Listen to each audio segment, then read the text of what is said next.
Terrasasini qarang, zo'rligini, tapchanlarni qo'yib olib, yozgi kunlarda maza qilib toza havoda dam olib o'tirasiz. Obzorni qarang, bu tarafimizda shunday yangi Toshkent shahari, tog'lar ko'rinib turibdi.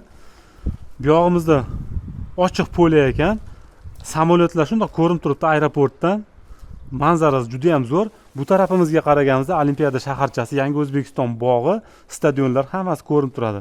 Juda ham zo'r joyga lokatsiyasi joylashgan ekan. Mana shu ko'rib turgan hovlimiz 6 ta kottejni общий hovlisi hisoblanadi. Bu yerda detskiy plashatkalar qilib bemalol foydalansa bo'ladi. Kottejimiz ichiga kirib kelganimizda kattagina hovli bor ekan, oshxonalari bilan birga. Bitta katta zal, spalniyasi bor. Zaldan tashqariga hovliga chiqib ketadigan joyi bor. Общий sanuzelari joylashilgan. Zinadan ikkinchi etajga xollga chiqib kelganimizda yonma-yon ikkita spalniya tushgan, общий sanuzeli bilan.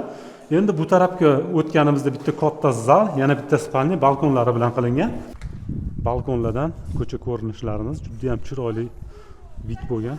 Uyimizning kiruvishlarini ko'ryapsizlarmi? Chiroyli qilib, akkuratni qilib qo'yilgan. Mana shu zinadan kirib ketiladi. Endi mashina qo'yishga mana bitta joy ajratilgan. Mashinangiz shu joyda turadi. Atroflarni ko'ryapsizlar, dekorativniy daraxtlargacha ekib qo'ygan chiroyli qilib. Ko'chalarimiz keng, juda ham qulay joyga joylashgan. 11 ta kottejimiz. Mana shu ko'rib turgan joyimizdan 3 ta kottejga kiraverish bo'ladi. Ko'rib turibsizlar, naveslarning tagida elektromobillarni zaryadlash uskunalarigacha o'rnatiladi.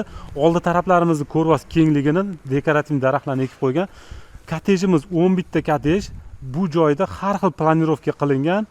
Kichkina kvartira, katta kvartira, terrasasi bor, ayrimlarning terrasasi yo'q, o'rtasida hovlisi bor. Har bir kottejimizni kelib joyida o'zingizga yoqqan planirovkani tanlaysiz, 110 mingdan 130 minggacha narxlari chiqadi. Yangi O'zbekiston parki, stadionlar, Olimpiyskiy garodoki yonginasida ekan. Oldimizda poliklinika, maktab, bog'cha, magazinlar ham hammasi 2 qadamli joy ekan. Manzilimizga keladigan bo'lsak, Yashnobod tumaniga qarashli Yangi O'zbekiston parki, Olimpiada shaharcha stadionining oldidan 2 kilometr ichkari kirib kelganmiz.